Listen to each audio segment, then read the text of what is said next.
Hello, it is Tuesday, November the 14th, and we are exploring Sunday's scriptures. So these are the scriptures for this upcoming Sunday, which will be Sunday the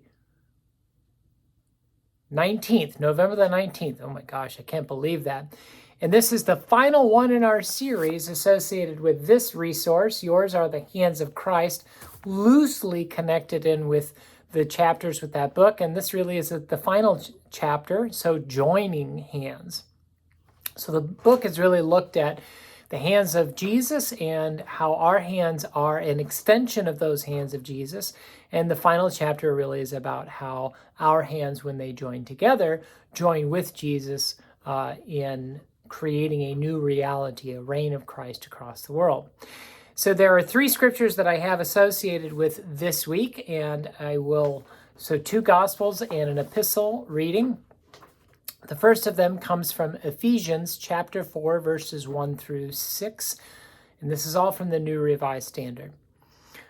Paul writes there to the Christians in Ephesus, "I therefore, the prisoner in the Lord, beg you to walk in a manner worthy of the calling to which you have been called, with all humility and gentleness, with patience, bearing with one another in love, making every effort to maintain the unity of the Spirit in the bond of peace. There is one body and one Spirit, just as you are called to one hope of your calling, one Lord, one faith, one baptism, one God and Father of all, who is above all and through all and in all." So we have Paul writing here, and this is a letter that Paul writes from prison. When he writes from prison, he doesn't say, "Hey, woe is me, I'm in prison." He recognizes that his imprisonment, his situation, is due to his own testimony, is due to his faith in Jesus. So when he says, the prisoner in the Lord, it is him saying that, here I am in a situation where I am locked into prison because of my faith, but I am not imprisoned by my faith. My faith has set me free in the sense that the shackles and bars that I now face are in no way going to impact the faith that I have. So despite his situation, he is telling the Ephesians that they shouldn't change their interactions with the world. So not that he has a worry that they're going to, come try to break him free or leave behind their faith, but this is encouraging them in their own journey. So walk in a manner worthy of the calling. Walk here is a general term to mean sort of make your way through life. So walk in a manner worthy to the calling to which you have been called. The word calling is certainly a very loaded term, and it is used a lot with those who choose a vocation or a pathway such as ministry or mission work, that the word calling is used.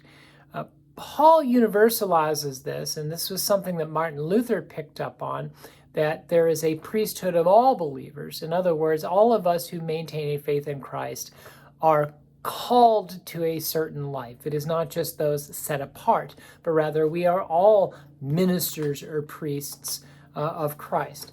And so the calling to which you have been called is the faith, so how your faith is leading you to a certain way of being, of walking in the world. And then he lays out, this is what's called a virtue list in these writings, but he lays out some of the facets of what this would look like. And so we have humility. So the people are going to be humble. They're not going to inflate their own egos. They're not seeking out their own, like, hey, look at me, I'm so great. Gentleness, that they're not going to be assertive or violent in how they approach things, with patience, bearing one another in love, making every effort to maintain unity in the spirit of bond, in the bond of peace.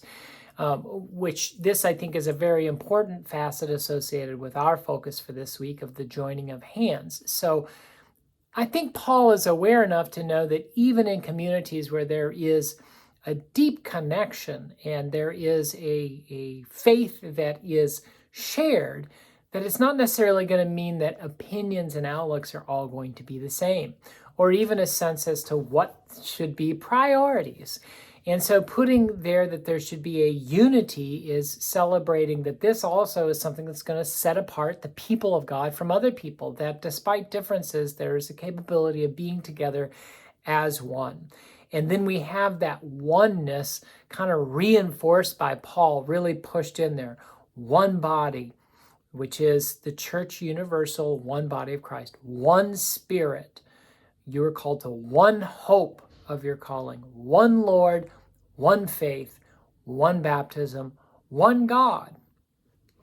So really that idea of unity is pushed by Paul in these readings, in how, again, the community that is the Christian community, Christ's community, is going to stand apart or be different from what surrounds it, which is so fractured.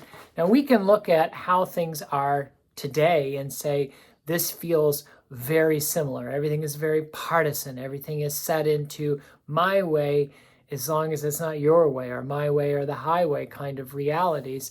And this is where there is a great testimony or witness for the Christian community to have, that we are capable of actually being one people, even though we are many and we don't necessarily see eye to eye on everything.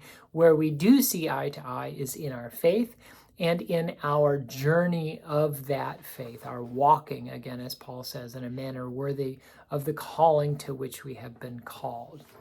Let's jump into our second reading, which is Mark chapter 3, verses 31 through 34. And this is that reading. Then Jesus' mother and his brothers came, and standing outside, they sent to him and called him.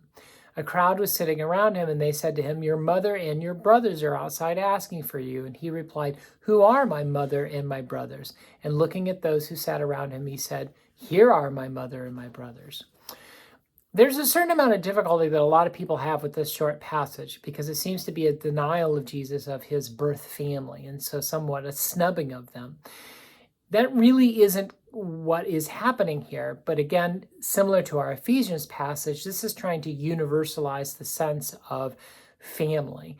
That yes, we do have genetic bloodlines, if you will, but by our faith and by a recognition that all are children of God, we start to recognize a universality, a sense that all are part of the same family. So this is Jesus's way of making sure that those who are around him also have a sense of his evaluation of them as not standing below or beneath anybody else in his life, that he sees them as the same sacred worth as his own mother and his own brothers. It's not to snub his mother and brothers, but to say that those that are around him are, in his eyes, equal to his own family, who he will connect with in due time, but he's not going to be called away from or apart from others who are just as important to him and just as valued, just as much family to him as those who are trying to get him to come out and leave behind the crowd. And our final reading comes to us from Matthew chapter 18, verses 15 through 20. If your brother or sister sins against you, go and point out the fault when the two of you are alone. If you're listened to, you have regained that one. But if you're not listened to, take one or two others along with you, so that every word may be confirmed by the evidence of 2 or 3 witnesses. If that person refuses to listen to them, tell it to the church. And if the offender refuses to listen even to the church, let such a one be to you as a Gentile or a tax collector. Truly I tell you, whatever you bind on earth will be bound in heaven, and whatever you loose on earth will be loosed in heaven. Again, truly I tell you, if 2 of you agree on earth about anything you ask, it will be done for you by my Father in heaven. For where 2 or 3 are gathered in my name, I am there among them. It's really these last 2 verses that for me were the linchpin or the hanging point. It's the power that exists when hands are joined together. And I have quoted often and used often, where 2 or 3 are gathered, there I am in the midst of that. And I do think that there is a truth to that sense of God dwelling with us when we are connected to each other. But it's the verse that precedes that here for me is a little more important. If two or you agree on earth about anything that you ask, it will be done for you by my Father in heaven. It's a sense in which when we join together in an undertaking, in a mission, in an endeavor, in a following of our calling together, when we do it in true unity, God will be there with us and will bless what we undertake.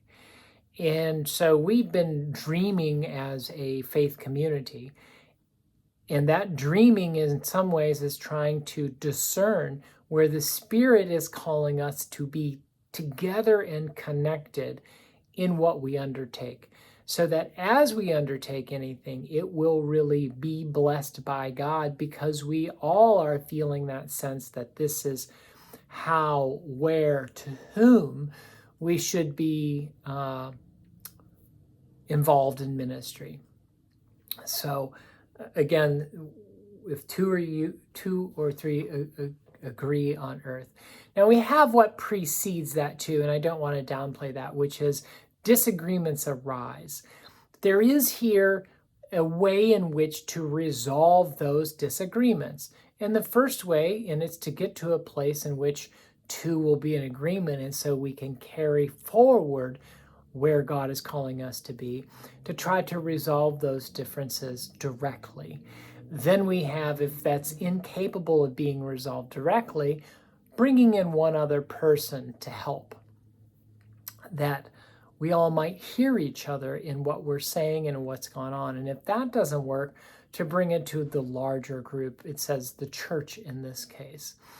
And if that's not heard, then there may not be a resolution to be found. And so if that person can't find that place, they shouldn't really be part of the community, because they're not joining, the two joined together that God will bless. So we have some good ways to resolve differences here that will then carry us forward, or give us the capability to be able to undertake what God is calling us to do. So these are the scriptures for this upcoming Sunday, the last of this series before we step away and celebrate Christ, the reign of Christ Sunday, and then move into Advent, if you can believe that. Move into Advent, where we'll be taking on another book and another focus through that season, which I'm excited about. I'm excited about it because I suppose it leans into what I'm needing this year, and I hope that may be true for you as well. I'll present that book next time. We won't start that series until the week that follows. So I look forward to hearing these scriptures with you in worship this week, and for the inspiration of the Spirit and the proclamation of this word for us. God bless.